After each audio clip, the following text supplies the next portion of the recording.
I was so for Mama Namasa, someone chair, my call, studio, I say that. I am with maybe sir honorable ko say me ni faso na ye no e na me benkum so ye honorable akwa na ma chere me mama da chofo nyina say no be pie mo abefonten tan say UTV Ghana Sasso no channel 360 on DSTV and say wo ho no me bredu say e Ghana ho nkomo ne ye ba be Ghana ye yo ene Ghana mpuntuo enti anti betimi de wadwen kire aba always be a me advocate say ma wo kasa wo ka e ho enti sa man sa wo be kasa wo ma send messages abana ankin kan sabi ye kase fi enye ya mamre ni amane se wo ye Ghana ni ma papa ense se wo kase fi nti se wo de fa abefonten tan so na wo kodi obi atem e ye kire wadwen ya atem didie e ba na se mentimi kenkan why nti ma kasa ho nte na mentimi kenkan emfa emma mamenda possible beauty house ase or na she me fair possible we be PMO was Spinters manager and she woni che Lekma hospital adjacent hospital na ho and possible beauty house wo friend no it was 0246811026 0246811026 and me pie ya my bejo fo me ya bana na wo fugu na me say na yas abana wo ye fe we dey me see me pibi ma me fa say smog hub I don't know how many say matter today who go be my for say oh na smog hub how many say matter Wednesday is there so man pe nyina ka enti where Ghana where fugu why na ya Ghana ni mo pa enti me das onobo akwa omo number enti me nana here pen in temo any location I think some more taifa but we will place your order now distance is not a barrier and baby I will be answer obe deliver a day amount kama enti smog hub one more number na me de ba beto e jano frɛ one e was 0543153647 0543153647 eno man na do so ko na ko you beautiful and colorful fugu kama medical dia to ashofo enim see di Ghana ho nkomo na asem de pono so ayedi ho enkomo 3 students face court over obrachre SHS student assault nim se na wotwe mu nyina yaka ho asem pa na sabe ye kasa die school for me ensa na ya che wo de mo kakogina quarter emra no so ne wo mo smuggling is a major economic crime. President wants perpetrators to desist. Minority leader urges government to focus on development, job, rule of law. It's in inform abeka say bedi enkomoy. Honorable Alexander Akwasiakwa MP Emma Achimodan constituency. Sasona honorable Nana Yachempim Jantoa. Meka ede ho no say ebisi da Abakwasemu, the first female general secretary oh my Ghana into a former general secretary for CPP, now presidential staffer in National Democratic Congress administration. Was say abana me presidential staffer no and I'm saying NDC abeda so say faka ho mame enti me da kana na ho so over Godwin Akogan me nene nhyada nye fansa deputy national communication officer Emma NDC ono awonim onim de enti abene ono agi atom and be for mama chemo matna say na honorable me hefa na NDC na me hefa MPP honorable akwa benkum no nje honorable ni fa no so Abreni honorable ni ebu amena mejo wo so ya mi abesan atwo ase adabro bi abo nana Mati bibi sai also nana sheda agenda center asemo ke bi nana ye ene Wednesday nana na adwene se obehye fugu Wednesday party anka wi asense ene won fugu fefe honorable so the fugu apam jacket but they be friend say wakoni diem won kala ni wife we kala ashwa won kala they hear say you fugu won kala they hear say you fugu we eye gonja na be say you hear say you fugu Me kwa Akade be jache. And I mention when latest gonja white, blue. Ash Black, white, dominant colors here. White and blue. Dominant colors. I am ya for. Me nya dia me mo bibia ye mo so ade bia pese mo ka sa. Mo ye da na mo ni pa kwa na. Osisa be ware no. Ye da no bi oba ye na de when this is a what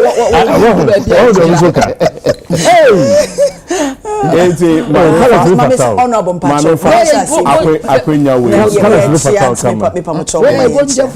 sir, mami nchia we start mami wo ho Godwin Eduji wo ho ayefe Tamaklo me se wo ho ayefe eneye Eduji me se wo ho ayefe enti na oti aja na o kaka me nana mpacho kasa enti no Mary say Eduji director of legal it's like MP boss okay. Mary say a very happy birthday na enema ogusu ema NDC communicators and adie na nyame and sheneden oyade is very caring and he has a heart of gold into no mebo na baso na he should keep on keeping on nyame israel. Okay, me so me das na wano asi ma memfa enchia kese enkoma owura kakra Samoa Esquire ye chia wo pa me producer ye da wase so ye da wase pa ye chia wa na pay enti ye beba besra eno asoso me hu se na one no ye romantic na femiyam aha ye kwa ho na meyam ono so say yes ono so your price and also ono so yes enti wo menka also yeah abra no ni and for two of them ono mo apa good morning enti bato ye chia wo pa na best market yes no abra wo price o fa ho ma nana me ba so ka kire so wo price nana asembe ni me ento show no so some of come nana me ba sisi mana fatia na ye nto so o me de nchia magana fo nya me nchia ma me kumasi jomfo wo mo wo ekejitia nana wo ho aye fe wo se ho na mnyini ye wo ever pa o se hi haban papa aba kan go fo ta me ni nya na ni mi ye monch nyame adom dama papa na abama abama and Ghana for trima yo mo de because your papa we papa kuku for help me ba cho ye enu pe na mo mu ni message na chachia me de nchia e fa koku asem ma me de nchia e ma ayi me fa koku asem koku for say ma nchia na echia ma na nchia me de nchia ma Dubai market for Central market for nyina edwum for me de nchia ma me Mrs. Constance Jantua 95 years. Wow. Yes, a friend of Consti and a pay Consti in a chair. Any me feel for you know more motion a Jacob any Felicia and Quale with you when me chair. Now Miss happy birthday to Lawyer Digital Macro. Very wonderful, nice person. I said near a honorable kind or Akumapa or dream nipan a very hard working and a pay yedin chair. And my Yankopon on your kese, Yankopon mo akudru fa nye adwuma. Minim se wo kan ho February born. The radio dey great. Nyame ehia February born for. Nti me den chia mana mata ade a me hye so eye gonja. Eyi anything smoke material gonja. Toka gonja savannah. Excellency John Dramani Mahama. Ni area. That is the latest line. That is the latest smoker on my design. To me call no design MPP colors. And to me busa aside them 1 year sir. but almost say Matter people. Almost jet people not to. Almost say because almost jet people not to. Oh, almost say almost NBC colors these colors are like part of their tradition. Yes. I asked them, see, I then away the idea nefe. Na me pam to watch you. Intimi she. Ade. There be idea where the okay colors no, but me the ash me who ash na me aboy. We dey white. That's where they are white. But now on screen so they looking white. Who say about ash? And you obi mpemu colors ni ash. But me the then say a gonja smoke. Yeah. Okay. We need to promote. There's another one, two types. And only there it is a woody kakra. Okay. And also so me yaba, but will be unconquered smoke ni be no one share. A very, very, very beautiful. And this is what more fair ye and knife smoke ni share no one. Now I've been incident to be what had many anya. Say Nana Mistro. And I told you, I can't go Miss what price that's all of it. Nana Pacho, I honorable Pacho. Nana. Your baby has him yummy. Ade Obaba baby asem here. Ba could do the na asem here. Ejika. The baby the majority. To men ka say man nyina mo ko se bu ho do mo a. Why no chief justice. Ma men kama say o de ma men kama say. Wo nya de. Ma men kama say. O ni asem bi a wo ka. Happy birthday enkoma my brand here a friend Obi Yeboah George Chahi. Enra na woda. Say a friend me ka so no ba wish me happy birthday.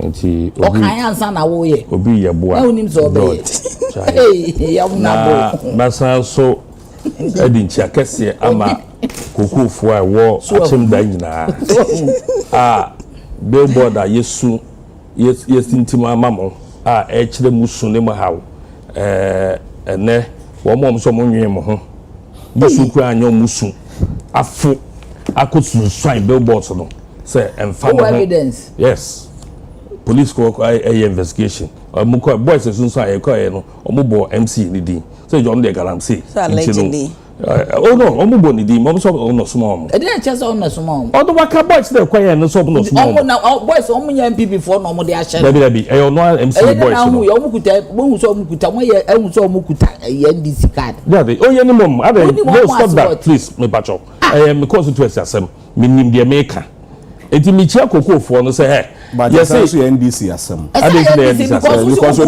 cannot accuse my MC and I make evidence on and I no it's with the police is investigating don't target us MC and say if the police comes out say you know that's different. The boys told the police billboard boys no e catch say police for no say MC in the council munkoyi e wo ho de enka me de kokofo no na me chia wo mo say he me say so mo ye die o mo betimi asunso a billboard no ya wo makoma mu no age say President Mahama e dane na no e no na tutu sre o ye no koko asem na ye no enya asem bia de ye ka hu ye de say ekurase maka me we president nsan frɛ wo mu biom na onka so enya hwe ye de ka ho amamo no makoma nto mo yeb e no akeke enwa keke ne hwehwe we for politics nyahwe ye fa nka nyahwe ye dia de se koku akuafo no osu no e doso dodo omusu ni doso dodo etire de be ya ne se president sa form for emergency cabinet na woni mu hia na kaso me srew ene me san di koku ne ateso no e sa kan e do na ye de ho abo kokofo no a yesu ma wo mo omoto aba maye nti so makwa apini mu se no a e wo se yetimi edi omachi na yesu ema wo mo ne ade na bonjafo no a mo so manwen fence fugu baba fa politics e mam fugu no politics. Oh, don't talk to me like that. Talk to you like that. Men for politics in Mami Fugu. You just said Gonya for the Gonya for today. I need to die then. I don't my register ready more than I will be a TV. Mr. My register now. Honorable. They are colors. Have you gazetted it? They are colors. They are not your colors. Eh, because Baba Kaso, weaving more no pay. There be some more account. Yes, I always get so my YouTube where you can colors. Have you gazetted the colors? Is it yours? What my God, is it serious. PRC colors red, blue, and then colors papa don't know. What I say, colors papa have don't you know. gazetted the colors? They say colors papa don't know. Colors, what's the PRC colors here? Red, white, blue. Miss time na so on. No chia no castle. Make come answer. Okay, no what idea. Gonja fua. Gonja for my head. Munye fugua. Moya colors no red, white and blue. Ya do must say. Ash come. Masa ash come. What's my name called that? What's my name called that? Politicize. What's my name called that? Ah, missing fanya politics. Gonja fua. And then we choose red, white and blue. Ash come. Ah, modi aye fugu. Mr. Munye bi mame. Na mention. Fugu no a Wednesday message no. Me pe colors no a master ti bi wevu mu fugu no. E no na be mama she fugu no. Mr. Bo to bi ofigu nja wo tie me a wonyen fugu no. Bo modi anyin bi na fa bra. No be judas another color be nyu anu bi abro. Red, white, blue no. We ash wom. The show the fatal. E fe. E no na me hwehwe. Tell me say me ba obara be kansem we. Adesi minim. Adama gazette colors is a Ghana mumunti. Maybe I shall read by them. Nana Pamocho. I'm just like a cabbage and not one who can say why you did not. I don't know. So you try to honorable member of parliament. We are the honorable member. No, you are not Bonaki can we? Honorable can we? I am promoting the Gunja promoting the bay. The Gunja for my friend. But I'm in trauma, the Oma friend. Promoting the Kaiwan Jebi. Obia Malbi Nasa. Ready. Ebusa for yes, God may say the free honum. 3 students face court over Obreche SHS student assault. Meaning some for you know one video go viral near the Nasabre there. Now the certain is a mofano the near fee a woman a year 20 years wedding fear do no. Na omo makan the actual 18. And Nasabe was say we don't back kujina emrano ebinom say a breadru says abofre di boni say ya esi etimi emo di omo fa emra kwanso na ese mpemfo amemo anka say wo yemfa we say mo kokko nti needie ya kese so say wo mo di omo kwa kujina mra na mra ne wo di right na minchia wetie fo ne menuanom penifo a menuamo ewo studio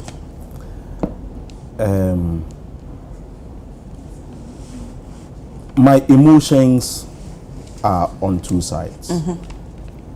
The first side, when I say I feel pity for the young boys because nyamese enkanokre judge bi eni ho a obehwe videos aye nyina ye share no waka say enkwada no enko free judge bi eni ho. So I fear for the consequences of them going before court. So Obewoba at the age of 18 years anka nebra eshase na okwakohu the walls of prison is not a comfortable thing. In fact, your prison so aye wono it is not reformative. Sir, I am telling you, I've been there for a month. Yeah. I've been there for a month. It is not a place for any young person to see. So you think, say, there's a possibility, say, whatever, and I say, be as a bonnet, a be worsen. Exactly. Than say, be because of wako na assassin. It doesn't reform.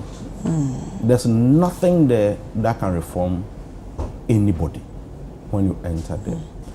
It is something that we must work on. Etosumi, you know, say, oh, baboneda, abe also unanim. That's it. Sometimes, say, you know, you call boarding school. The euphoria of some things, to me, akurebi edino a gym, because tobo yenye say you know that euphoria no ema enkrofo de omo agima sebe omo nwene the consequences of what is happening. Me the message and say any judge that these boys are put before, they should have some tenderness for these young boys. Whatever the sentences will be. Tenderness, maybe tenderness is relative. Yes. What I mean is, you who say yes, Omoye Bone, as I say, a trio maso, we will not run away from it. But yen trio maso in a way, the sentence wouldn't be too long, because akwadakra afeli exams. Sometimes where a child wants to start life from, so okwakochro rewrite so okoye our systems and also obi decide say me nko school bio na my adwene say me pese me science so etoaso.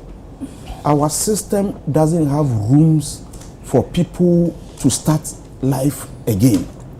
Omo system ni mukura no e so difficult answer na we free mo a o science so aba. So a boy like 18 years, a boy like 20 years, near about 2 years sentence, you come back at the age of 20, at the age of 22, and here now Obabe start free.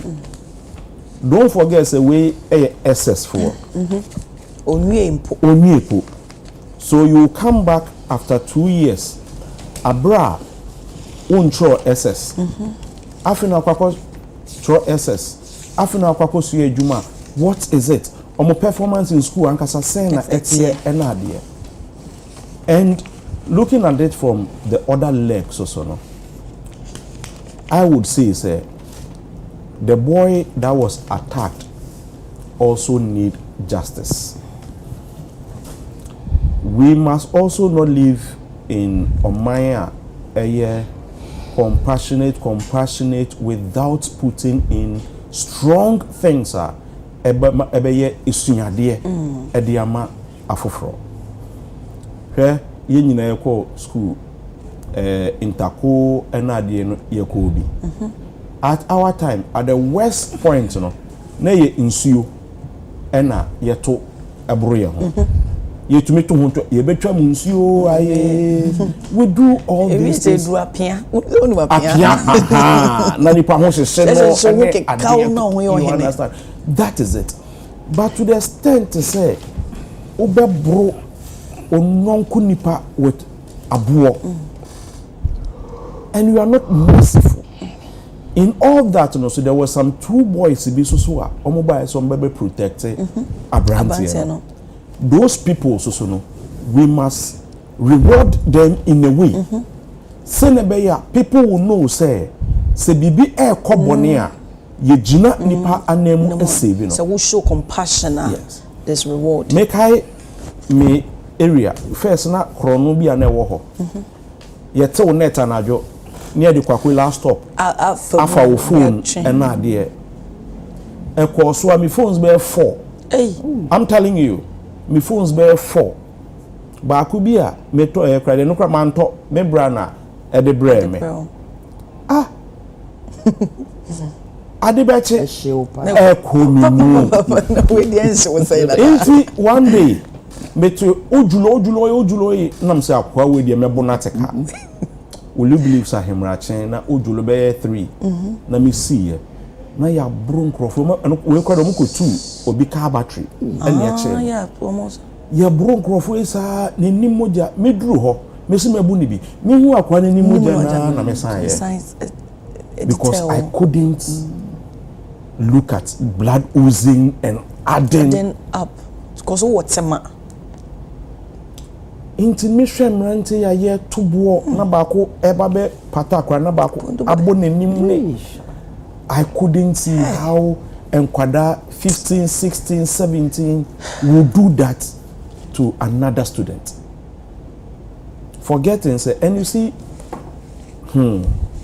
there was another lady in the video na ultra the scene that was happening and was jubilating.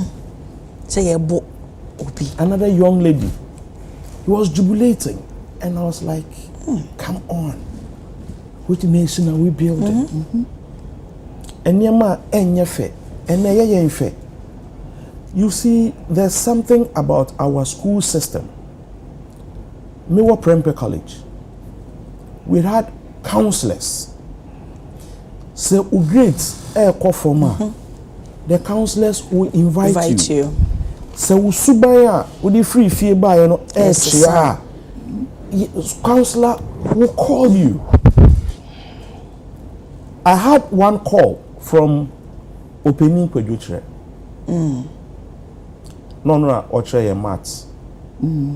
I was not good in mathematics. On no started say Oche in maths.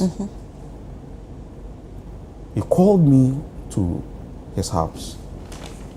Questions are obisa me now was like I should be a only more practical ways here is relatable. I say I deal with usuru and you come to class with a mindset I deal with mint. Yes.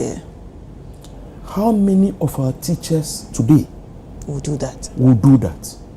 How many 40% our maths in the class are very good. Wow. To encourage you, will be able say poor. Or very good. Because before all taking me, I had a mindset say master they mean to me. So because of that act, any time me kwakusunya any subject, me the mass ebeka home. For him to see an improvement and I began to like it. For him to see growth in me. And I am so proud, and every time I say it in honor of Openi Kwejutre. And then our teachers are overwhelmed with the numbers and all that. So one-to-one, that teacher-parent relationship,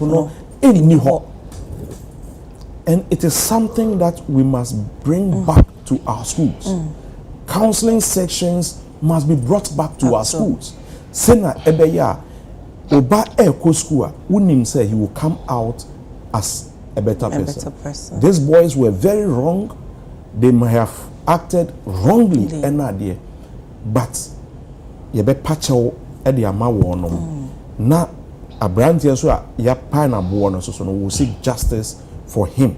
And nunti no ye courts no omonfa omonho enhye the middle of this one yentwe emofra no aso but it should be measured akoko otiaba onkumba na yenhwe reforms a ebefri one. Okay, nana me ba so ebi mo so adwen church say ene corporal punishment a ye dey free system no so eno so ye another thing na emma ye mofra no ebi aso aye deny sense cheche ni kwampo no o tenensa abon na kantom the colleague student oni omo ye adwen sa abnam das midenchi abema wahwefo nam denchi ama menua mema na menua akogan na honorable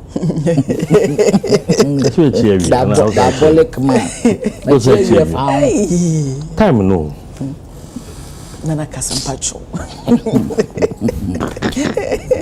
nana kasa nana brebre abana asemi hu say ya asemi mu odin ba ya da ya kan ho asema na say kwa mo sister station ba ko because ye program and one ho asema na ka violence in our school na abana de ba ko ni say corporal punishment na wo ho menya sure says ye friend corporal punishment e discipline discipline and a teacher for the man kola no eni ho sa ni etwa ye ma those days eno kwa na me expect one say we share uniform ye twi uniform say pleated ye twi ba wani say na hoda aye etwa ye ma me ka me math teacher say dey akoga ka me dey math ma bo math ade a metimi calculate yi wo math ba ye na sika dey me hu calculate ne ba math say ma twi ni ma dwene but I had a teacher Mr. Kenwood na me class 5 oye ma me per math. Okay, what you say inti no the assembly that one a bigger we should also look at the issue of gangs. There are gangs in our schools. It is yeah very a year about it. There are gangs in our schools. It's who a certain character trait. Is all belonging her. Almost say this one, but gangs have infiltrated our schools. And I idea say yes, yeah very you say yempesi a beckham, but it's there. Na time I made a program no mame bako Barikisu or a board member of PRC or a queen mother will be or a teacher and so she called me and I said Nana, this what happened it happens is say violence you know a year from 3 SHS and I'm saying how there's no correlation between violence. Was it there is? I'm saying or just need breedy. Yes, because one in Kolani free SH no JHS neighbor one particular near pushing it on. Number 2, no one person there was no cut character and say be all involving there was no into obiako obi ni interest no any school in education. What am I say? Into no any group bia na bibia why idol school ho ade na moche nana ayampa ade na moche no oni interest but say bi no so hono so nya better grades but mo ko no o mo reform evolve but I am saying say obi ho mo ni interest. Number 2, sa system na ye wo mu say yen repeat you pass o ne on na make no automatic pro yes automatic yeah time no nie repeat o repeat it 2 times you be you ready your red line no no red line yes say you the red line na sign you the resources be board down na say below now said yes say you so you strive to learn abede bia me kasa college nya college bia ni ho awabon your environment one kasa will determine so be cool so be back what did them je into no sad dia no say e dey back ese akola bi asua de ya ma omutiri mu ayo omo de ezi etimi repeat wo nti yemfa repeat ni mom no enemba set as standard na yes. say free SHS ni mom na ensa say free SHS dey are good okay but yen set standard obi ntimi nya 50 no so won ko nanim Descend pa na be ba cho haruna ka sembi osi obi frɛ no sɛ ne bɛɛ nyɛ school o ti ase honorable haruna anope ye chia wo no nya say osi no place grade 8 yes osi 35 won't me anka hwe anche abamu abu o ti dem meche obi anya 6 obi anya 7 obi anya 10 even 12 kra na eyeyi kakra those days nkole omunya 6 make I 6 cho ene obi anya 35 esi ope grade A school because sense of entitlement hard work be any ho a sip into our culture say what you wonim say so ko bro obi ayenye ne hwe beka so ya akola but those days so bro akola be ko bosta Ghana some kind very true and is apt prisons are you say no my dear me say one of days me hear me prison administration and ba be frɛ bro nya kro mo frame me anko nana me say last year on my birthday me call ho so who be female eno kwampo no female do mo swa me say eno no mpo no me buy eno won abra bi asem na okay number me like hey female is very expensive but we take it for granted female be 50 something Kumasi prison ye campaign with prisons so won kwampo na me call omo de so mo swa ye campaign with prisons campaign in prisons. No more come men side and we actually took our time to go to the prisons to go and campaign. Aside of what the other things we're doing, go. We went to the prisons. Now I'm telling you. So nipa no kwa kwa sasa na so kwa because oku Kumasi prisons wo gum.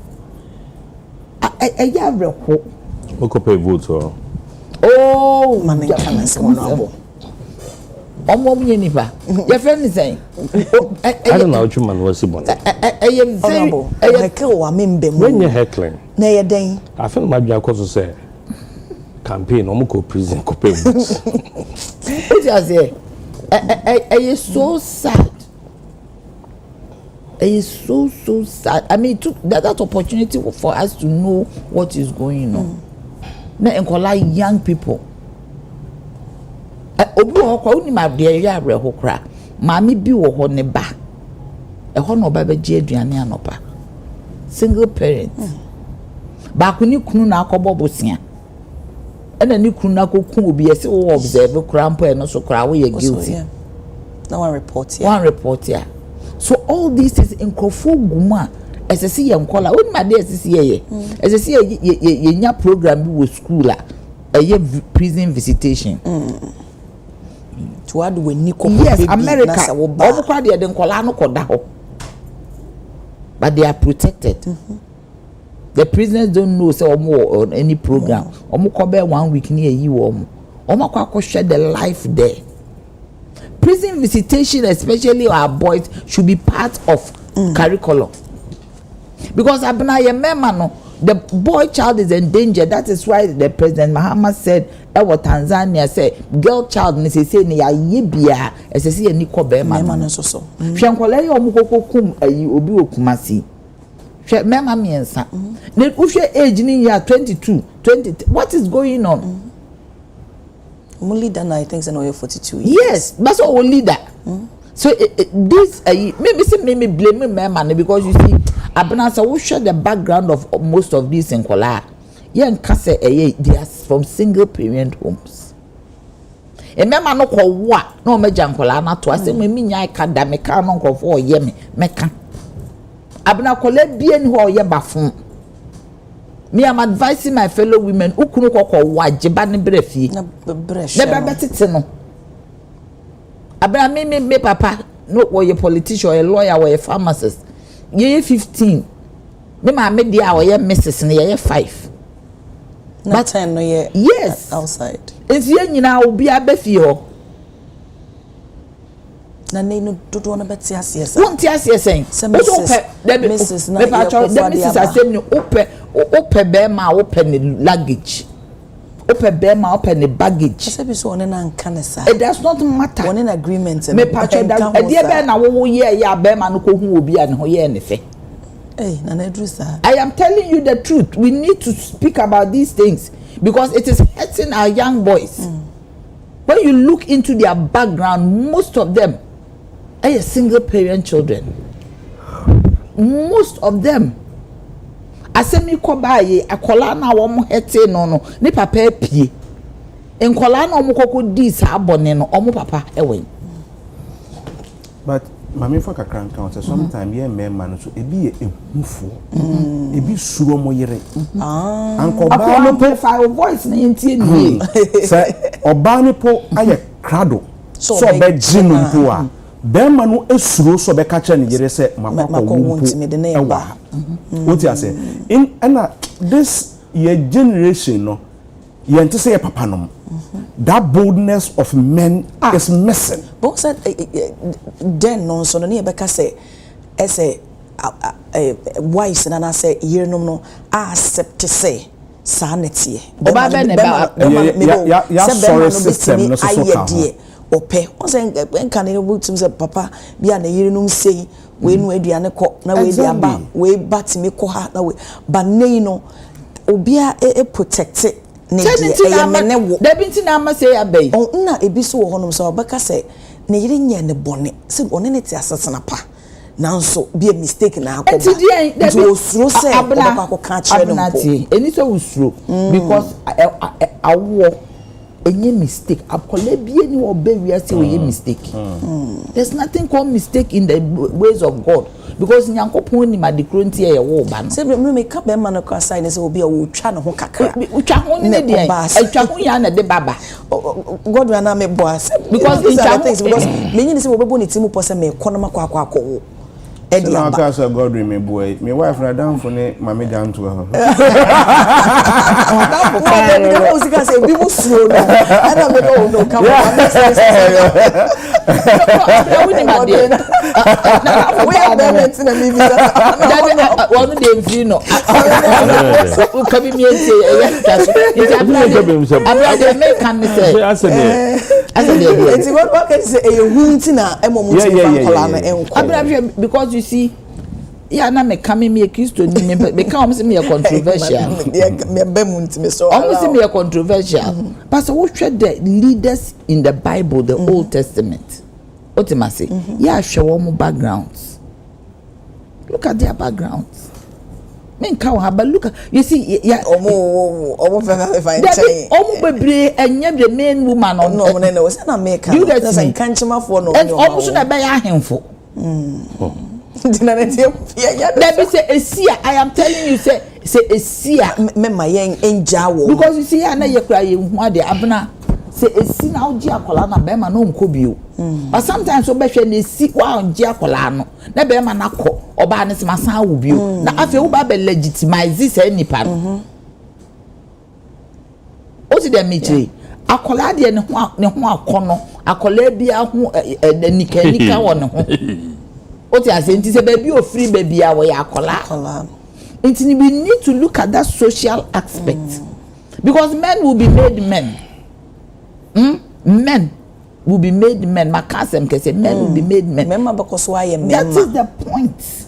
But men in a way say more irresponsibility no be burden on the society because a bakwala so a bini so innocent child also affecting because we nipa our mentor no. You don't know who is mentoring this child. This boy child, you don't know who is mentoring him. Njokonya comfortable baby na boni mu kra na ope because that gap no wo ho. And maybe ne maami so nye capable so obegina ayete se papa ne be maami at the same time. If somebody mentors that child nipa na wo mentor no wonya, then we are in trouble. Yeah. What did they mean? They not feel rascality. No boy child should end up in prison. As I say, etimi juma. Me de ba fat to me host by a campaign. Boy child, it needs to go prison because I've been out in Memano ages of 18, 21, 22 because of free bus style near the Nico main prison. Okay, how do they end there? Intermediate. As I see here reforms, as I see a team repeating Kolawu school, na Emma woman is serious about their studies. As I said, to be part of the curriculum, no, especially the boys have visited prisons, both Bostal and the main prisons, and we should be able to punish them, teachers, and a friend is saying, teachers and parents, and we should not frown on Akola. Ya won out of wedlock. Okay, Matsimeda say. Honorable Akwa. Yo, emi say omo akabia kama. Ebre no ko bebre. Nti no kakabia de be ka ho. Ijiri se de esi no enya de a eya sem papa. Sabe nkwala ko school so ko sua de. Eba say yeni agura part of adesua no because e was so wusua say say obi na we training na all kwa sports a wo no one training bia wo dia na say wo kwa ko boss amambo wo ko che na yen kan bo twi wo say wo ko twi samambo na wa che wo shijama wo kwa jama ni latest yen de ni twi samambo nti no wo ko che na app ni ade na sabi we no no yenye omo a omo ewo field no so na omo ye yen supporters no we man de ye nyini edikodu ba bia stadium ye ko sabi ekoye nyamra sam ni ade bigidi say Ghana Education Service caso or stop interco in general emwa yes as a can nti so mo suspend because em say ABC wo Eastern region ABC wo Eastern region ABC wo Eastern region no kade de teacher no but Eastern region I think so one of the schools mean 20% member ABC yeah and we year no kade de so and I think said there was another one students been so ekokochi teacher ebono eno ye kede na teacher ni no atakede de bi sense o de bi sense de na sisi asa even akra ha say no ni ade kwa atakede de bi si ye ni ade na sabe ye mofra no ye friend mofra no monye mofra bi mu o monye mofra bi sabe na say ye hwedi course o e wo rage abrantie ya wo so papa mu no epiane to ni vie ye say abrantie no e di vie ye say oni bi asa enti no ene suatra ene enibie no ama enkwala no enya tema ehu ni wo mu ne opese oye no e ma ne ho to no na oye ye mu bi experience because ba share me experience we had say me dey atade a nye ma me ne to ma me ekofie ma me edi mechi ba school oba school ebe bo me ama me ko frɛ me colleague no atade ne nkono ode ma me no just because me to you and the end say me talk tomato na ma na store shit so that's it na yes kan mpo we na that's it you one of the ma me na me save here but and no aka me homa ade a mintimi mfa bisika nto no me kon no woni kombre me kon no so no tell some woni nso de be yeah and that experience no and no and you live with it that is it so Abraham mi say Mr. Papa of friend me don snacks no ka chem say ya ade a wontimi entono unhia ade a wontimi ento sika ntimi ntono you don't need it what you say it is not a need it is a want nti Abraham mi wi ase me nka enwa manum but me loan da because adia mean me sika ntimi me savings nkiti ntimi ntono no woni branko menko oh ntino ebia o social status expect say bibi and I was say that's it but ebu one more it is provided for you per who you are yes and so nka wankasa uti ubotom aya abna be yes stuff nkrofo so mu twa designs bi ama me ode abo no beto na am say bo dia me hye na me pe no om say me nya fashionable me hye bodies dress na me sram ya posa ya me pe bodies dress biara me sika so enti me no as a businessman what dey ade no beto ho am hwe ne bo no na me hwe bebia metimi diska na kwahye na menye emu faso dia ma me ne ye me sabre no me tan no akopum se enne no enti enne no nya no nkuma no eye niam bi na saa pressure ne nkom so a me se ni abawanya me wo fie no eye pressure bi ade to me so enti no yasesa niam bi eniam bebre yasesa na me mu se mo ko into bible mu ni ade na say na me copy scripture bi so na me ka asem no ema me ni omo kasa akoda na ka asem na me ko hwe sa scripture no say be support Genesis 3:16 okay Genesis quote or something wacha yanko we dey Google Genesis 3:16 yanko ma wacha eti honorable kai oh ni ma de ti honorable kai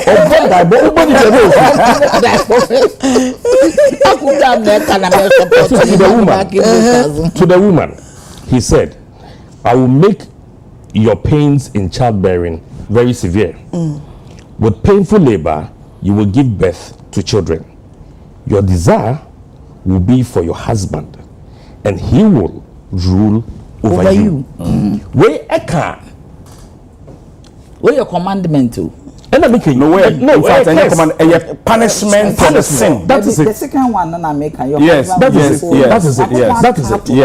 it this is where I'm coming from I thought I was going to have resistance from you but maybe that's a support at least because it's from the Bible me I've never how can I resist this no at least it's from the Bible to say you will cast you say the biane na nya dreams maybe na say you so not here say will cast Ruben Bible but you see and then no if you have to be seen as a loving husband, you cannot have rule over your wife.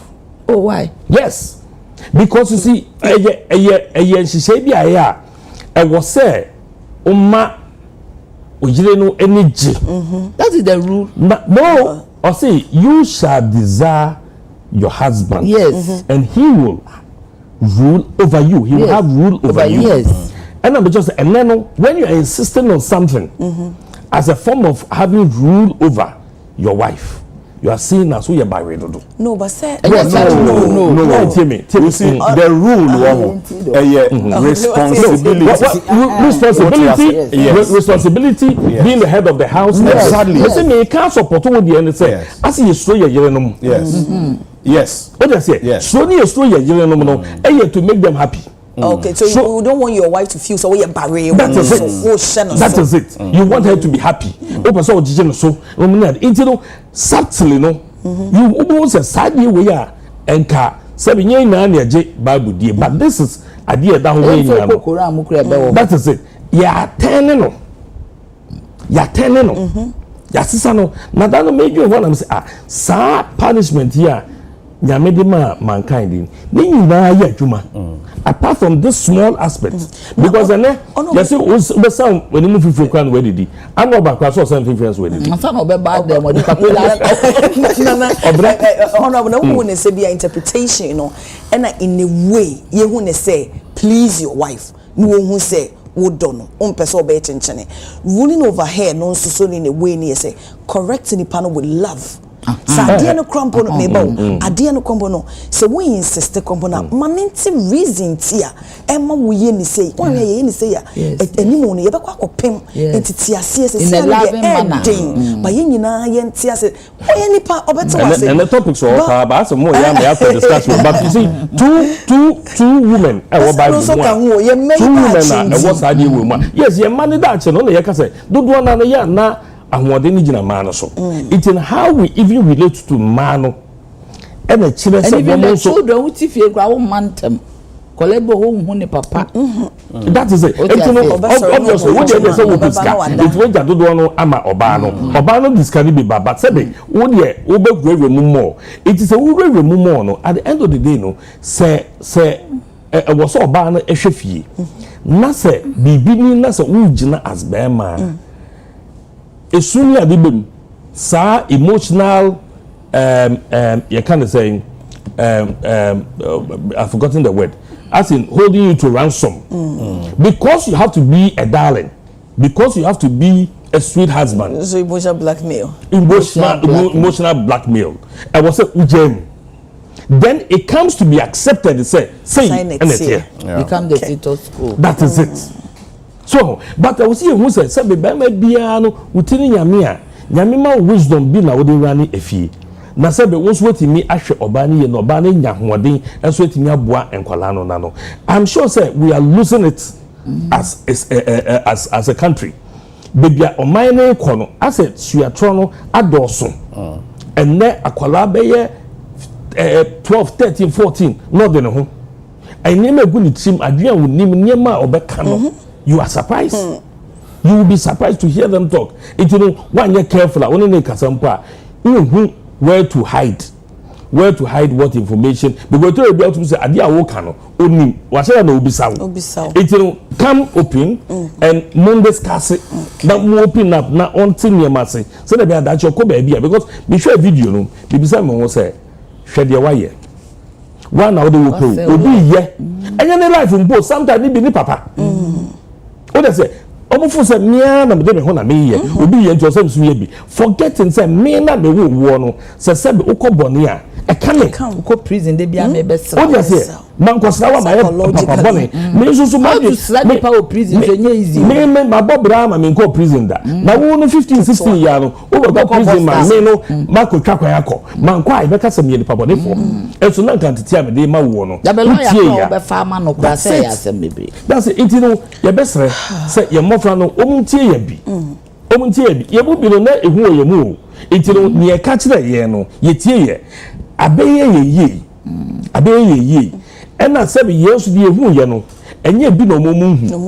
O ma me be ka kire o say hwe efia ofim o o da se hwe efia ofim itu ko school nyina no wonnam touch line na wo school no kwa wo be fia sika de ma wo se fa ko no pono wotumu se bi ni fia wo mo be nti wo be nya kwa nka wo san disika na mama wo mo yeah that's it twene ye ko school ni esie de be fie ye ko school ni esie de be fie you know nti no na e develop ye ne no ye nim sika so hwe sika ka ye sa ye friend say on abo ka bibi about sunatra onim say nsema ye kenyi na efri amanone say women equalization women ye nyina ye gitumo but me call ayi krobi so na me ba na mete airport na me hwe nkrofo mu twem abrofo na iba nyina omo ye tutu oba ne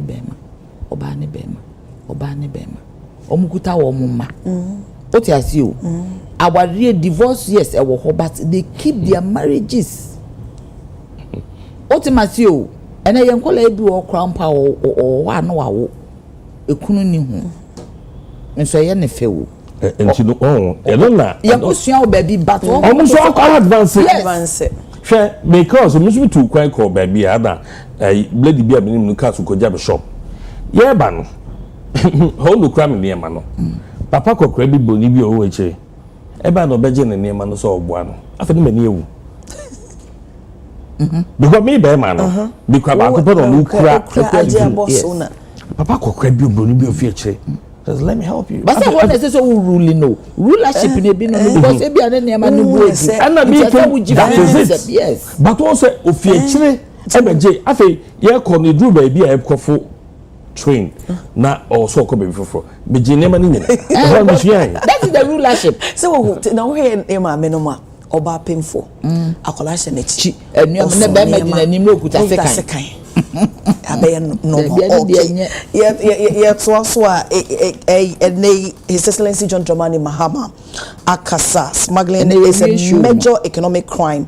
President wants perpetrators to desist. Ebusiafo wo hye na wotwi mu nyina ensema hodo amekai na wotwe etwa mu awieye Finance Minister Dr. Keso Atoforsen any bre papa a wodi nsem bi tuja ni nyina eye container na eniema hodo oil wom spaghetti nom ne ade nyina ewo mu bia ene wo shaka ne lodia na ede na wo se o meko Burkina o medi ko Togo wani baba ho so na na ewia ne ade afam na Ghana eya na eba na taxa esese ekwa aban ho ne de bo oman ne ho bra no bonsa na akwa kwhye ida so ba akofo botom anase dwandini ebotom enam so ma finance minister kaseti apane no na ne o mampanyina kasade afo aso se wo mudi sa adwuma no omunya hwe yie papa na wo eyo so odi hu se ombe tu anamana so ombe yen hyehye ama business men ne private sectors no mukomo harem but mo so mamo mfa sa kwan no so mfa kwambo no so anase kuntuna se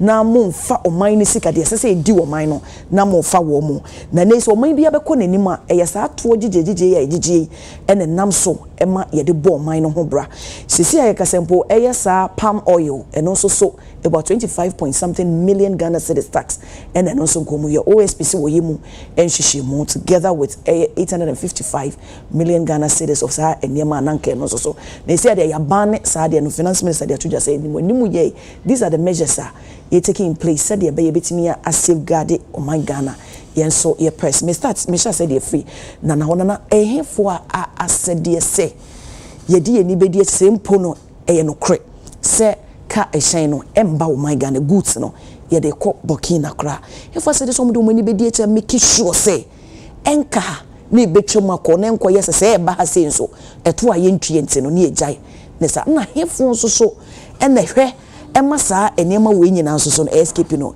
eye nipa na nase bia driver no dwadini na ne goods ekọ no wo mo ahyehye ya nase customs ho obi so hyase abna ho your program bia me hwe wo TV so border ye fe no border patrol customs division say omu twem mpo wo border mpo a between Canada and US border the way they scrutinize them ultimately o can say me dem actual higher systems abroche tax o ye den abetua o betua why don't you they be a too kwan identity ni emphasize systems ni bi ma this is not the first time amount for I allow traders, businessmen, commercial entities to evade tax.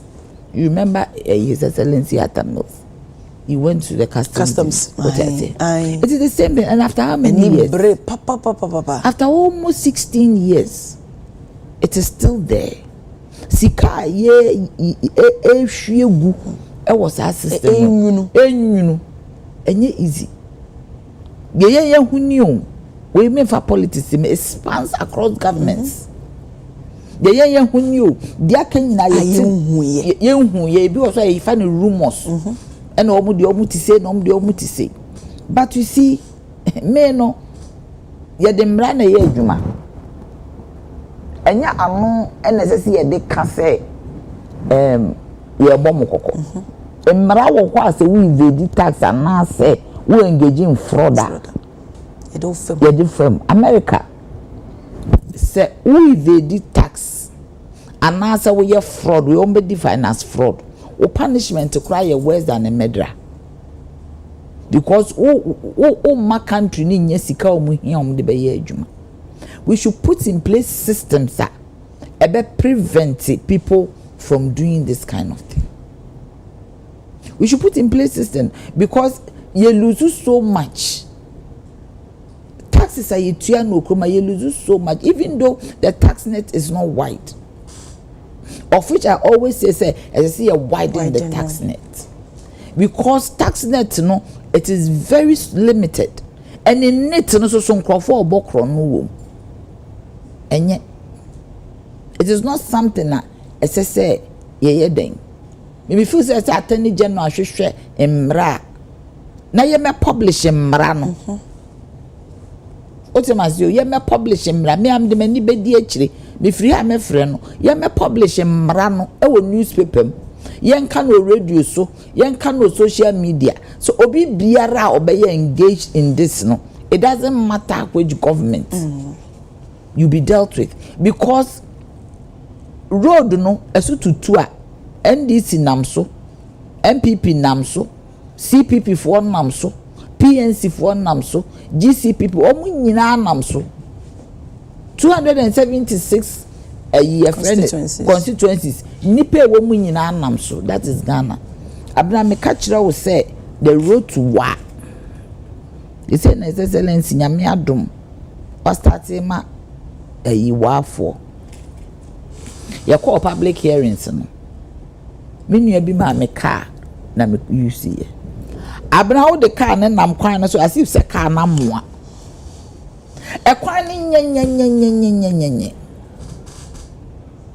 E tumu from Bolga to Wa, from Tumu e kwan ni nye.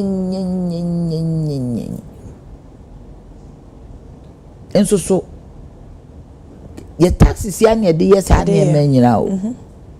Your resources are one near the yes and near men now. It's obi biara we engage was side or your man your buff. And we should let the laws deal with them. It should not be speculation, it should not be gossip. Say, oh, say ne see NT suspect, allege. Say, a banema where you allege in free. And we be near about students. It is time for us to crack the whip. That whoever or person Ghana a bono. We have to deal with the person because adia wo ye no magana for ho akire wo mo say sika ya na de electricity infrastructure, sika we ya na de water infrastructure, sika we ya na de roads, sika we ya na de bibia na wo de wusu ya na abraya sika no kra no ya omo de ye den omo de nyom hotam ne akasa omo ye adia na wo be ye abna wo dampa so wo da one side just one side and pay kakra so wo da one side ku no one every time be cry no abra with the whole akonyam as slim as it is so dama. So why this na enya wo dia so aban sika say kwa aban ho no na wo ni obi ahyehye ho nipa na agene cat na so agye ode na nipa ko no ode ne ma ne ba no watua bibi ketua bia na ekọ obotom enya blessing no we engage in this kind of rough road that enya blessing in quote your friend rough road any blessing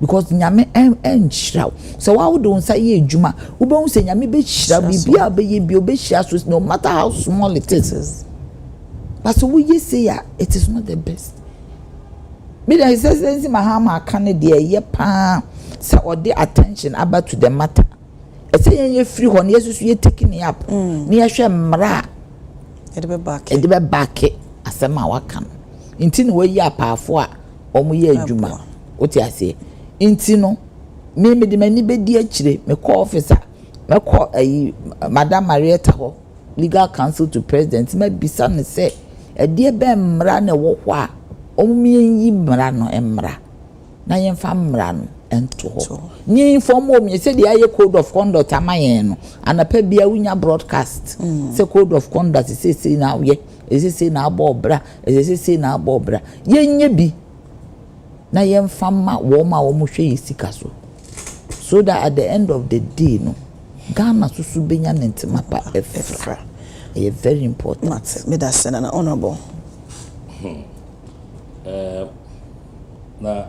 na code of conduct eye adwuma pa me de eye adwuma ma mesro me ni obi de ye aka chen sama me nye ne me nye ebi mesro ko fa sam mre me mfa sam mre eye adwuma pa anya wo di ape anya ma wo pe na me se me ma sam metimi aka na me che se ba wo presidential staffer na me bi nkomo bi ya tie me bi be a controversy na ye chichiri o na mo na wo obi ye ni bi nti ye din ye na nti mo ye bia ye wo se hwese be ye adwuma na ba che yesu esua le bo esua fa ho fa mo say e fa mo say esi mo ko me your man papa le na wo obi mo your man papa mo ti recommend ya man na do so onye code of conduct nti mo ye bi mo ye ya wo ye adwuma ma mo obi a yes me sure 100% obi a go according to code of conduct me say ye adwuma code of conduct so what bisa no say ye do watch ye adwuma obi a o say asase ye adwuma ma no ndo ka ka ne ye obi a obetima ka ne die o say ye adwuma ye adwuma obi a we are sure yes code of conduct ye adwuma obi a so dey ye honorable almost say ade ba ko a and the pay na me decide ye won come on say ye case corruption na ye dey assure politicians just because ade a ye dey campaign politician bia dey or campaign it's not just African politicians amanoni na ade nyina no corruption one of it because ye dey mind to me asha wonsa o mind mu adodo de ni ade nyina wo wonsam say hwe na che na obi anya bi nti se wote akonya so na ye ka so oye corrupter nipa no a wo to abado adwen be wo say na esika a wo so de hwe ye no na wo no wafa na de ayi senti no ya politicians say that ye divi ho gongonsa iti wait akonya so a na ye ka we corrupt we say why say nyade but I refi say yen ye bre ye 4 years pe 4 years do a ada so betina ho ana abesa akọ but omo ye adwuma omo ti ho da na obi anyi omadie akopom so be retirement ne bre so be retirement impa wotimi kwasesa the date ne yo about mi adaro magana card aba we ye den ya ye behu ni ade anka manfo so mo date de bia no matter so so na be obekwaso atena ho no wadidi so that say and then no moment yas ye hunu say yen as politician ye be jai ye ho a ye hwe ne die ni ahwe technocrats a mo no mo do so a enka june ene kata chese no ebe perform na yenye sika e de ahwe oman no because the ekwi empani a ye o medi ni ade ni omo e ka wo mo no binyim ni say politician bi e ka ho but ebia na omo ye obi bibi o hye no ono so tumi owo e de hye ho no say obi na man sa akonya no so nko hye ho nti no abase no politician no on man kwan me enyi no obe cover no obe shield no obe bo no ho ban na oman no enwunu report biye ni ho do mu a ye CSO's report o mu ye ni ade nyina no wo ye de ya corruption na edi oman no edi yenya edi yenya na bomu a omuwom a omo no ehye enwunu bi mu ase a obi anti omo nka no omo so no mu di sa adwuru mu minima ya brantie bi uhu ni fie na uhu ka kwesi ado de kwa asore ya ebe onwanwa enso adwuada kopem afiada ofa trotro de kwa adwuma na tade onto mu da onye dey on tutu de battle mu da de bia na wa twetwe tade ni sei because adwuma o ye no wo hwe sika wo nya no a wo de tutu enyema o ye no a enkoye etise de bia ye ka lifestyle audit na ye be ye se de be ya ye betimi ehunu se sika wei obra wo boyi ehun sika ehun aketia na wo je because dream ne kata hihye na nkasa no ekoso among our public servants and civil servants ekoso ewo ho nanso ye keka ye ho wie nti no ebedu baabi no na yen eno bia de yedi esi yeso nti se aban ese wedum yade a ekotia ye nti no president na not mu bia yen hwe se we will walk the talk na enye de di kan ni a yehunu se enyema bi se ekoso customs so ba mu ni ade enne asemi ba ya manfa akokotwe irata mills video ko ho a papa no tumu se ne ho nye nso wo gina ho kasa esan se eye na homete enne so bi so pa adwuma ubi so obi se infa na me pa adwuma ma wa nwuma obebo nyina no eye adwuma Bank of Ghana, GRE. Away juice. Juice ni na ketua no. Echira sem. Backdoor juicy. Backdoor juicy. The backdoor the juicy. What I say? I don't know be as in Pegapura. I don't know be as in Percent. I don't know be as in GRE. I don't know be as in Baha. There's a hono backdoor honor de. That is it. So, enti yemi ni na yemma yen share your internal audit unit no so kana. Okay.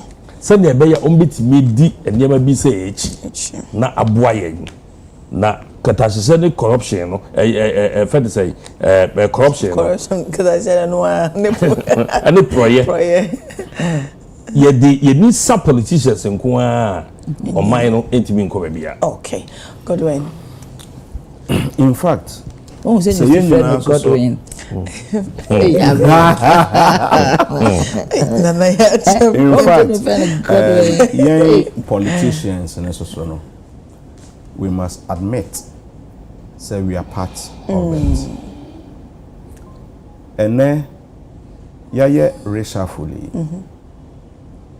Obi a yede no akwakoshe ekure bi ase send this in penasem ombe organize omo aguya ye reshuffle na ye be yi me say no I mean omo systematic friends reshuffle within the institution okay omo e de omo akọ Siberia omo friend Siberia they will organize themselves every month be a normal jijiska nom de akwakoma NPP every month na this car so they will tell you say oh so man can honorable and until me say o se mo amanyofo etinye se be NPP nsa so let's admit it as politicians we so be what you are saying say both sides let's admit it what you are saying inti omo yesa no mo say mo opposition no yen na ye sustain mo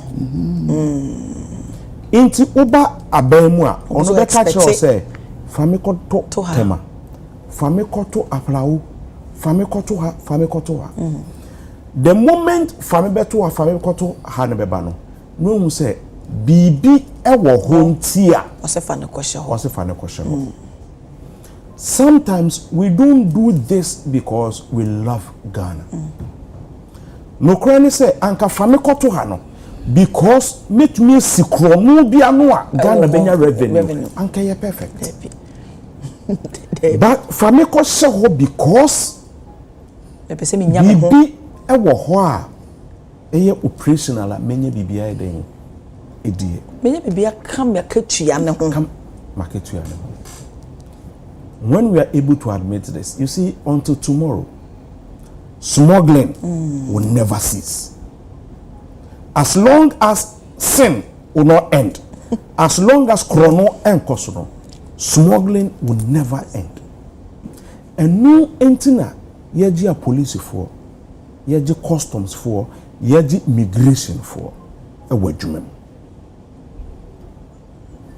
Obama eka bibi or say we don't need strong men. Yep. Strong institutions. Ene obi oye smuggling bi ya nkanka omote your friend is saying border towns no.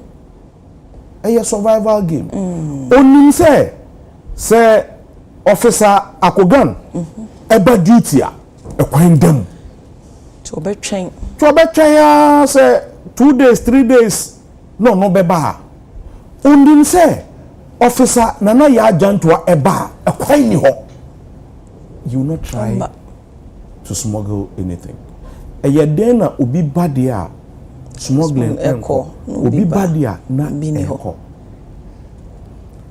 We as a nation, we are easy to criticize a politician. And revenue increase koso. That is why unsenanka honorable person the cocoa issues ebeshemu enadie. And I'm happy. Say cocoa ekuafo nankasa they appreciate the aban eye ediamomo. Kane anka yentria cocoa for ekano. Anka den number ye they'll smuggle it out of Ghana.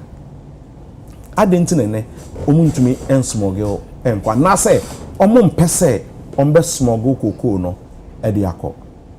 It's because sika ye triapo a yen ye feel say e wo fem surprise no kosora ye besan so amompo abro de na omo age ne so no. All other countries around us we are paying better than them.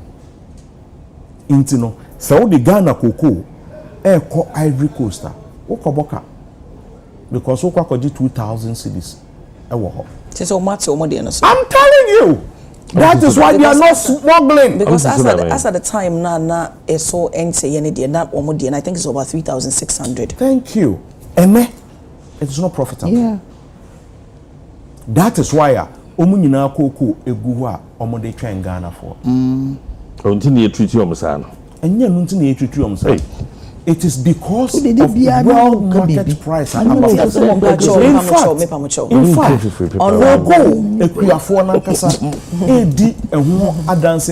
even in their plight, they will not be happy because we did 3.6, then they will get 2.6. Definitely, no, you will not be happy.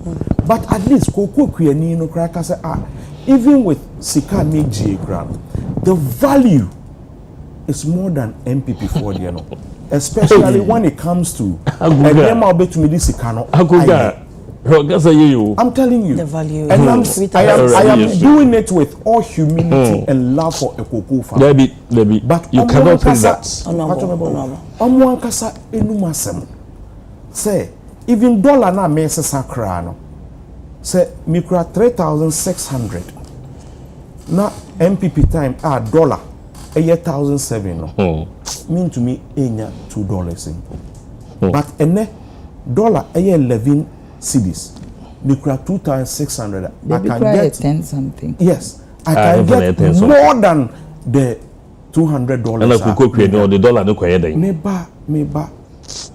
So these are some of the things, and even if it's not now, you use cement price. Abra MPP Eton cement 1,200 no. Now can be to me out of the 3,600, and then ukra 750, 75, ukra 80 cedis. Ubet menya a bag of cement and nadia. We know say Nyamia Domna say price of cocoa no improving, and the decision that John Dramani Mahama has taken say ene cocoa no ye top 50% no ye produce Ghana. It means say afe abrofo no omunya cocoa beans lento. So they will run to you for. And Ivory Coast has also taken the same decision. So we support what His Excellency John Dramani Mahama is doing. Yes, so 50% of our cocoa no ye be producing our Ivory Coast, which in effect means to say the whole world yani Ivory Coast and do 70% of production. So world market price it will automatically shoot go up because the demand for it will go up.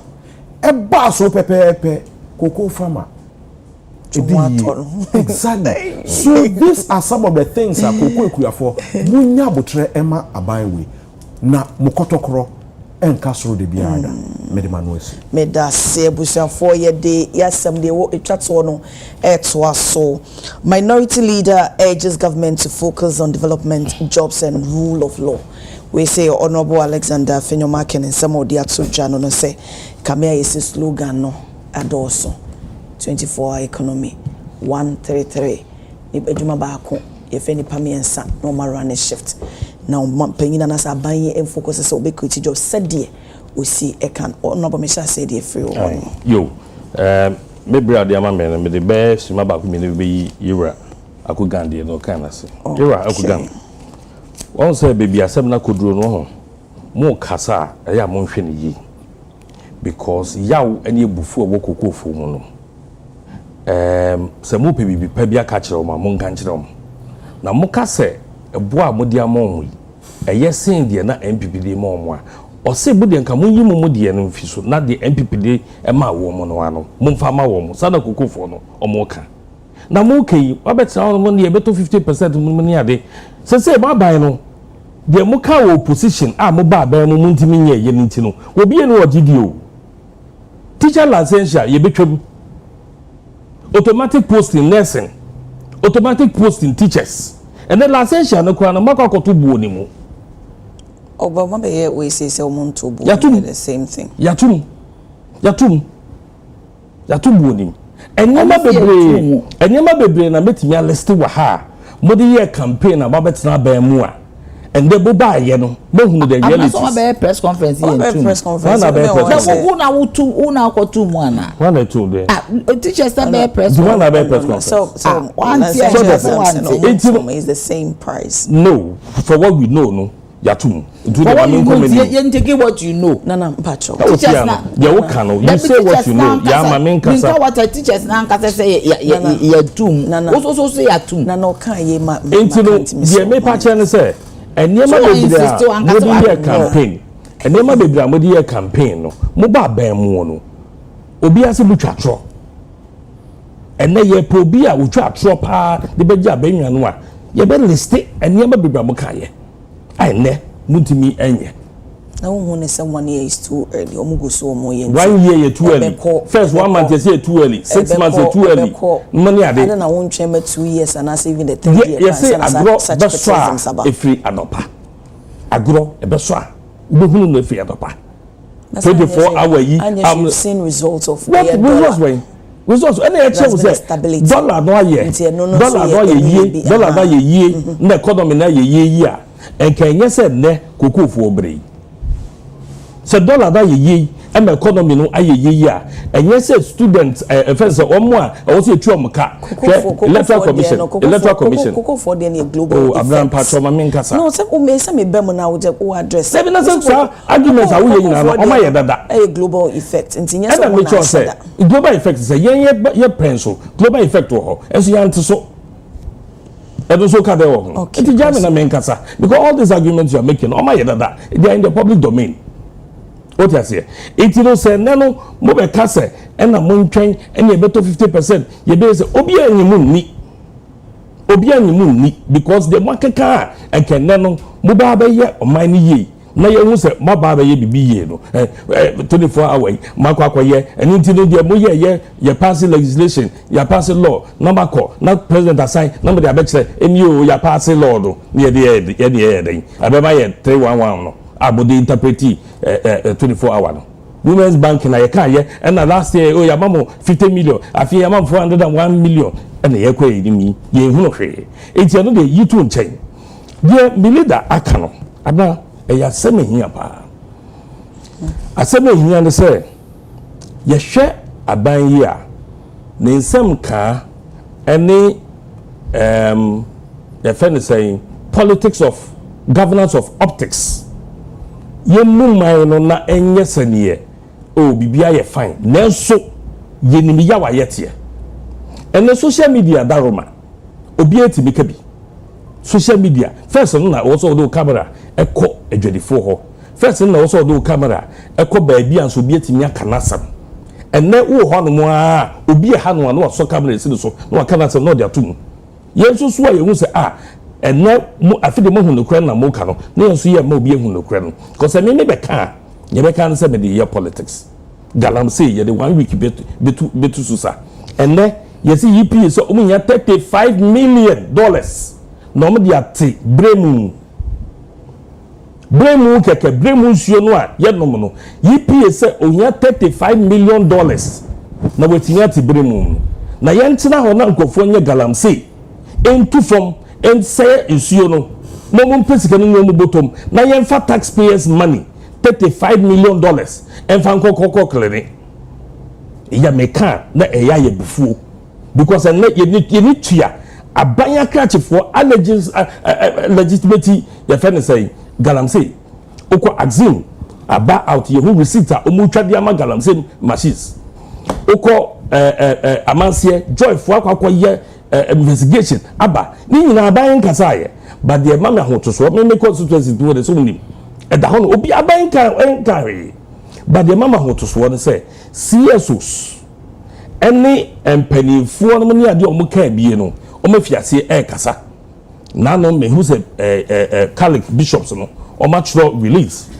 o ma ka say koku asem no yenhwe ne yenka na o ma sande aka so say gradually no ayese galamsey no ye yaji atum ama na aban akachefo na de o mo ho edi akire minim di aban padifo eye wasade no ho no bi kan ye obi say ye gu cocoa board is as a gold board aba and then the gold board ye didim gold board ye didim gold board ye show mine cocoa board nyamo na mo start gu cocoa board ya ukasa na ukabi ba min kama sem da bi na sem akes na sure Mr. gold board edun ye didim en na ye hwe yen inti ye dia ye nya board fufure hwe yen and as a president can say nipa be 4 million and they were small scale mining president anka ebia cocoa for no me 1 million pe into no massive one dey biti massive one refer to say because of that into ye gu cocoa and na me patch no say no say president any na ban penifo ani abre say ye be hwe cocoa asem ne aka ye mfre wo mo na kakra no a ye nya fi gold ho gold faso do no ye fa nso akuafo no mu esa say maybe banks igwo ye frɛ wo mo diska wo ma wo mo kwa so ahwɛ so yepo banks obi aye na dwuma wien ma wa yeska de basa no o man e kan konti ye tam sika abai sika o man sika e de ma bank fo so ye de so mase dan na kokofo fo de du ho no mo de ye se we ya de betibetua mo mfa ne saa na ye wi na ban pedifo de o meka se de de ma mo no mpu no eye adai ye fa ne he ne ye kodu he e na wo hwɛ embra no a and na ye nyanom mfa nya adwuma no a e serious me ma examples ma de he no mfa nya adwuma ma menka se binchro ye nyanom a wo parliament nyame aye madoma manya majority NDC for omo abuse the majority no one ma menche woni e bi kotokadi ya yasesa na asen airport din ya yasesa yin onu se nka o se ba mra se bedwum ama ho dabi meanwhile the initiatives are discussion no majority leader and so to me ekro mo dodo nti ye sorry na ya no ya chiro say ya sesa no omo de buy na that time na no mo debate na wonni ho no ma na say wan me say amam na say badwam efa process even universities are ye sesa di ni ade ni ano efa mra kwan so that is what we are talking about that is what my leader Osahin is talking about. Say abino kase hwe na say CDD report e baaye so but ya some mokaye say majority no ye dia ma majority no ye dia ma NDC for they are almost abusing it and niam ma the fat parliament and niam ma wo say nko mo to mo bumpu e ko ne hyew and say CSO so muni ade and you know mo ho anka niam bi e fire so parliament in them so ade ya your majority niam bi to say den no man you mo ho anka farmer center me mo bodi fan kyerɛw aka 2 minutes there yes enti no uye no a uyi sa kutuka de ya the next one I want to talk about abuse of power ekoso yehu se enye CSO sia ebo aya odu se nka OSP nka ya tunegu so num sa kabadi sam ya passing mra because time ya to no gusa saying you try OSP the petition I send no kombo no mampanyin na kasa kombo ba. It is the SP, not the OSP, not the office. That was SP. No. The motion that was brought, you know, it was to squash. That is it. That's there are a lot of graft institutions. There's charge. So you're supporting yes, that was. And the chose a main one. See, Sadia no. There been a way. I mean, okay. I got 1 minute. You chose the aka 1 minute. Mo say mo yo bi a mo chi corruption no money ade. No, it's corruption. Cheaper than no do o port. Na. Honorable, aka 1 minute me so any si form. What me man 1 minute abda Tina mente 1 minute na so me say aka 1 minute. Yeah, am say 1 minute no. We di card bibi so. Me say kan. Yes. Aka 1 minute. OSP kabade sam ki atogu. Majority leader. And then the ship. Akotinti mra.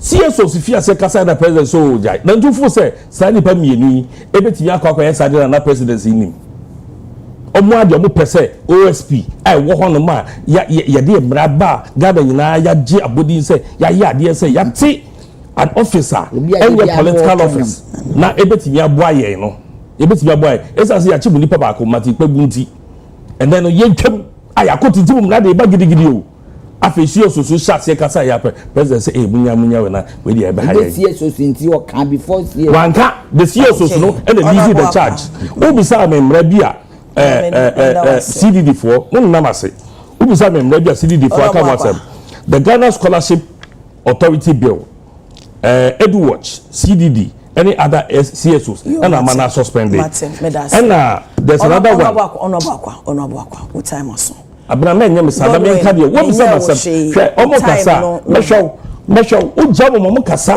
wontimi enka hwe ntini me ma wo time na kwa no ma me time na nko ba bia jai wait I'm so sorry I have to you do that always omo so omo o ya do mo bo nti o ya do usu omo ye no ye mre omo ye mre nti no bibia de bedi yen jai sa your host is beautiful and you know you can thank you now mama time ni na me make ka say mo a Ghana 40 a na utwa no so obi entie uti no twa so utwa no so mo fa mra ye adwuma honorable mo fa mra ye adwuma I am not going to say they are going to capitalize on this cocoa, but I would advise them not to push too much because price not done it next year.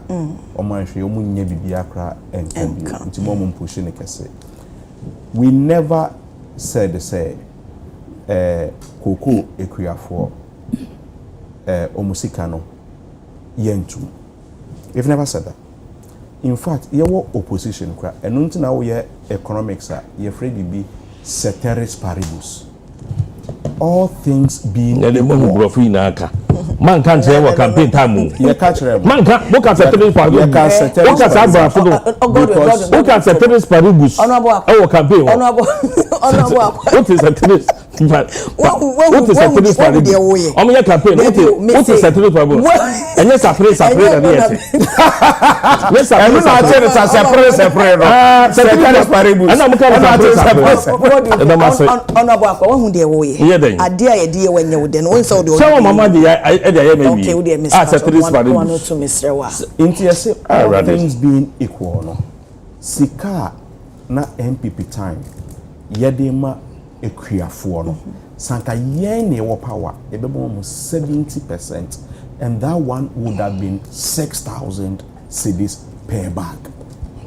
We will never run away yenwane increase her assembly because ye can say all things be equal no baby a dollar no e wo any cocoa price no so e wo no sika nka yen ye betua money even in this difficult situation no 70% I can say ye be ma wo no ye say ye mpe profit bi a wo ade we no because yen to me NG cocoa ekuafo sika empe mfaso bi e wo no enu ntino ye momo 90% e bin see that. Inti I say sika yede tona kasa no na yede ko amanone yempe sika bia wo because yenim say cocoa kuafo are not so happy with the reduction of prices no nti yen ko profit bia ewu we any friend no abai papa ye misa MPP for say what has been their highest percentage omodiama ekuafo. It has never happened. And with this same opportunity no nyame eya adom na next year price no start to say rise here koko ekuafo na nkasa na sedie ebeba omani osan so ka say ni eastern region ye de sika bi ekwa kote ye friend is saying Brema EPA ekwa kote ya say honorable ko especially when she is from the eastern region exercise ke any more time Yema mi Cecilia Dapa, Ministry of Sanitation, 741 million budget for sanitation. Okay. One tibrim, okaso okwakwate odono. Dia ne kusi ye. Ene odono te saying. But honorable anka wasem because na ban inti sikaro enfane ho. You see, we must be consistent. Minka say imano. You see, one kasa because wabain and ne aban bi de bibi papa bi eba wo bro no so you should be the number one person that will be happy and even push aban. I should be happy with this when you have allowed the water to be desecrated. Now honorable to water no 1 year in I say and I say start if you my ho na otwe ba mienu miensa na aban kase or wodi obia obrimwa within 1 month you any better nti mo brand so no mo ma mo ho na otwe mienu miensa ma ye bi but na aban catch from hu shemu me da say and na aban catch for and the motinti man ene nyame anim nokre insu edi ati wogana ene oh honorable I don't know where you are. See, I didn't come on. We can't come on the home. Women can't come on. Oh, cast on the wall paper floor, no. And go to all and do a comparative analysis of the turbidity. Your friend is saying turbidity of the waters today. Huge improvement. God doing. Huge improvement. We will not. You can. I didn't hear ama a friend is saying communications are very critical and I say anybody at all can just Google and see the turbidity of our waters today. Compare it to the NPP and then just with the blue water guards a Juma Naimus you dare not go into the water bodies. And that is the situation that we find ourselves today. Under your administration, water and sewage for crackers say sooner you produce you. They're saying so now. Clay and they're saying so now. Stop what you're doing. Your time now. They're saying so now. Honorable. God win kasa. And then the Ghana water people are saying that now too. You understand? Honorable. So these are some of the improvements. Eyamede say ne MPP for kasa. Munye mo adwuma munye in fact His Excellency John Dramani Mahama Kachara say obi make sure say Ghana a better construction site. Nyaminim nukre. Any place you pass today, you virtually see corruption. Your friend is saying constructions going on. In fact, what the people of Ghana are angry with us and they say, one more honorable aqua party ni muno, omo kasabra yenche wono. That is the problem. Ye party for Ghana for catch say Kronoa MPP for abo. Where's this one? One. Yes, whether allegedly or exactly. Those things, they want to be seeing them going to court and all that. I think that is what Ghanaians are looking for. And they are saying today, how many people don't complain about oral? Say Operation Recover All Loot, they are not seeing it. If they are seeing it, then it means say Mudi Akoniaba ewo court, Mudi Akoniaba ewo Yoko, Mudi Akoniaba ewo BNI. And how would that improve the life of a Ghanaian? When the Sikaske Yemfensi how would that improve the life of a Ghanaian? Yemfensi Hospital. Now what kodi? Sika yesi Yemfranko ye Puanugu Dam. Senebeya ema enko Ivory Coast omo kwakoto tomatoes any Niger jene ewo Niger. I bet me dia wa ha 12 million under Baumia no be edi. Under why? Now when we are recovering 12 million under Baumia or the Pualugu Dam koyere. Okasa under Baumia say under the administration. But you see the reality is that me say under Baumia also my member under Baumia.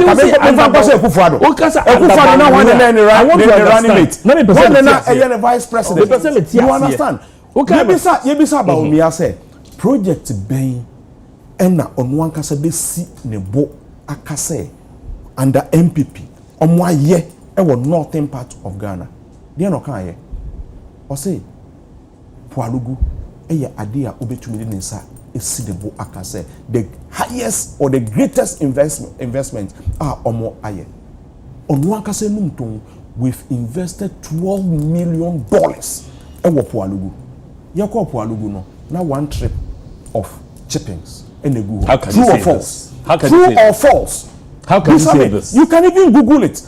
Say one trip of chips one trip for $12 million. In fact, me and my colleague Malik Basintele, any energy minister, friend is saying, Jinapo, went to the site with the chiefs. I'm sure you watched that clip. I want you to compliment what I said. You saw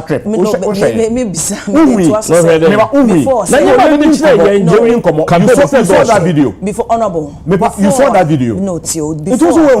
No, me can't me so me can't some now no akwa complete mama. Sebia before sebia say yebe dam yebe construct dam and say yebe dam or no.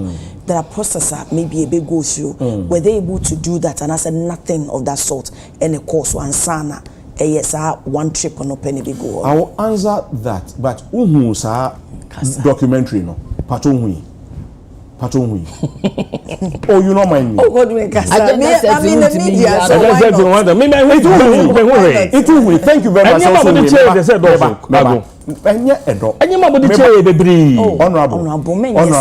I am happy say clip na so they should come and tell us. Adiom de 12 million a year any visible on site. Thank you very much. It's one of the things on oral. Okay. And then people are reporting on it. That is why I would have one session on the oral for the people to know what has happened, what we have been able to recover already. We are not telling the story. That is why I'll blame ourselves. We are not telling that story. To recover I'm telling you, especially in Sasia. Anka omudi eko enadie. We must have that session. The people of Ghana,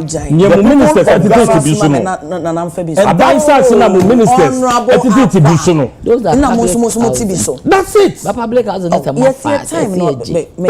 These are what we want to go back for and look at all those people of Ghana to know, so that they'll be at the same page and know what the Attorney General's department is doing.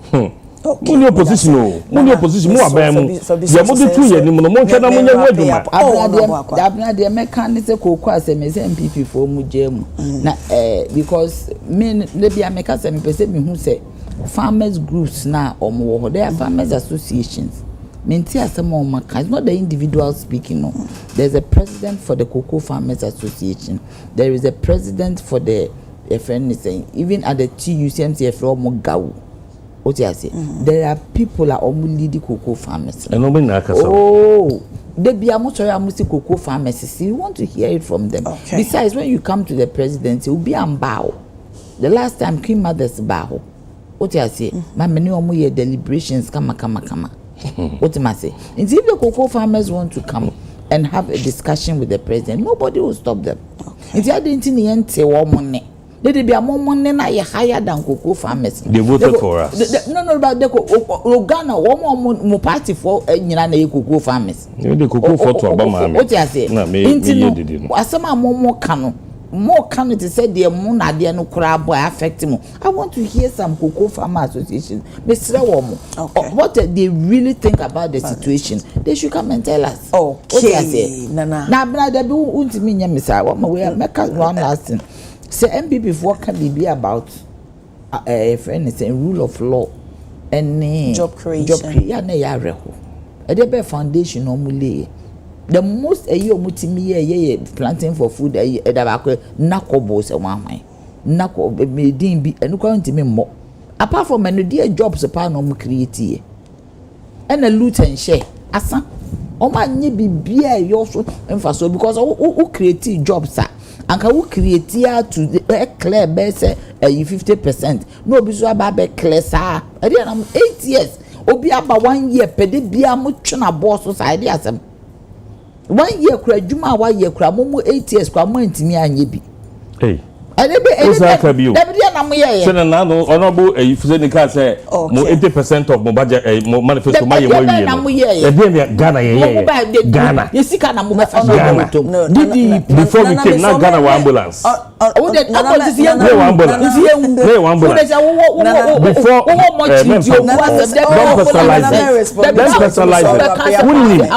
yes because Ghana didn't have one single ambulance.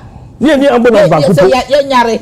Ni ambulance ba kuto. Hey, ye nyare. Ni ma ya ye busi ye ye. Omo kase bi am si ambulance se mo no Ghana for. Mo no ye try policy, one policy.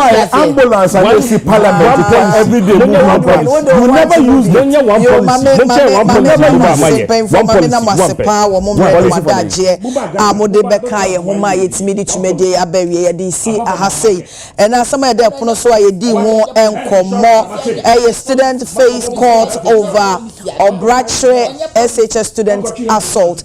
Smuggling is a major economic crime. President Mahama wants perpetrators to desist. Sasso and minority leader urges government to focus on development, jobs and rule of law. Honorable Alexander Kwesiakwa ANP ma Ayachimoda constituency. Honorable Nanaya Chempim Janto, former General Secretary for CPP, Presidential Staffer for NDC. Ora Godwin Akogan, a Deputy National Communications Officer, ma NDC. Empe for me damwase papa nyami shramuwo ejuma sonko amaba amayabo. Happy 70th birthday to Madam Rebecca Buediwa of Accra Newtown Presby, wishing her God's favor upon her life. From her husband, children, and all her loved ones. Into baby Bia, Madam Rebecca, Buediwa, Uwobia, Wukunu, Woma, and Wadofo Yena, so mama happy 70th birthday. Nyame won show. Also won kwanem na wonye wo kese papa. Mame fast that kese so my possible beauty house. Nadaroma and oye miti kama mame. So possible number Godwin. Because we mti kama God wa boniti moko. Also the wife the banti possible but oba man a discount. Man a discount mama enti for possible beauty house that was 0246811026 0246811026 as that enkoma the entire crew ewe chijinapa amodi abome na nyame nhyiamo pa wa wo fia wo jebra wo hwedwumedi ne so as that kese pa enkoma mo amhwa wa be fontentan so wo dem comment nyina so ba ye nso nyame wo nhyiamo na wonyamo kese odomfo hu ye mobona se ode ochina dom ya de chinsoma ewo ho no ma wo mesofi so mi yimpa ye ma wo se nyame nyi wo fi muso ne esen nyina mu wai bia wo kwa ede wo haw ne amane bebre wo no nyame mmodena entwe wo ensan oma boni bia nto wo da onhya wo nsa no adwuma so na wakoma pa a wodi ye obi adwuma no so nyame nhya wo de no onye wo so wodie eye emfamam mo so mfo abena chei bo ache me na me beso mo ne sabre de makra